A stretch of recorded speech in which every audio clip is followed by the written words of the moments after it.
मुझे एक संस्मरण याद आ रहा है।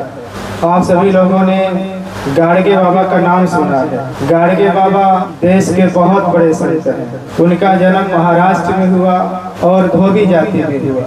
गाडगे बाबा के देश दुनिया में बहुत सारे अनुयायी थे। उन अनुयायियों में बाबा साहब भी उनके अनुयायी थे। बाबा साहब भी गाडगे बाबा को बहुत मानते थे और गाडगे बाबा भी बाबा साहब को बहुत मानते थे। जब भी बाबा साहब को समय मिलता था तो बाबा साहब कभी कभी गाडगे बाबा से मिलने जाया करते थे। एक दिन बाबा साहब जा रहे थे जहाँ गाडगे बाबा रहते हैं, उधर ही से बाबा साहब को मन में आया कि गाडगे बाबा से मिलता चले। शाम का समय था, गाडगे बाबा का प्रवचन चल रहा था। लगभग 50,000 लोग बैठे थे उनका प्रवचन सुनने के लिए। जब बाबा साहब पहुंचे और उन्होंने उनके सेवादारों से कहा कि गाडगे बाबा से मिलना चाहता, उनके सेवादारों ने मंच पे ही जाकर के गाडगे बाबा को बाबा साहब के आने की सूचना दी।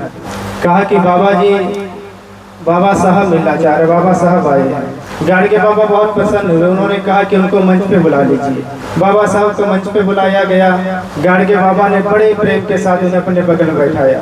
थोड़ी बहुत बातें करी। उसके बाद उन्होंने अपने अनुयायियों से कहा कि तुम लोगों ने भगवान देखा है? उनके अनुयायियों ने कहा नहीं देखा है। गाडगे बाबा ने कहा तुम लोग भगवान देखना चाहते हो? गाडगे बाबा के अनुयायियों ने दोनों हाथ खड़ा करके कहा देखना चाहते हैं। गाडगे बाबा ने बाबा साहब का हाथ पकड़ा और ऐसे ऊपर किया, कहा देखो तुम्हारा भगवान आया हुआ है। तो बाबा साहब को गाडगे बाबा भगवान कहते थे। और बाबा साहब ने जो आंदोलन किए हैं, चाहे सामाजिक, धार्मिक, राजनीतिक, आर्थिक, बाबा साहब हर जगह भगवान के ही रूप में है।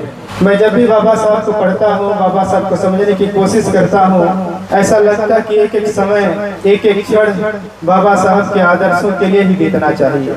तो आज भगवान का प्रतिमा स्थापित हुई है और भगवान की प्रतिमा भगवान के साथ स्थापित हुई है। यानी बाबा साहब हमारे भगवान और बाबा साहब भगवान तथागत बुद्ध, यानी भगवान और महाभगवान दोनों की प्रतिमा स्थापित हुई। तो इस महान कार्य के लिए मैं इंजीनियर साहब का बहुत बहुत धन्यवाद देता हूँ।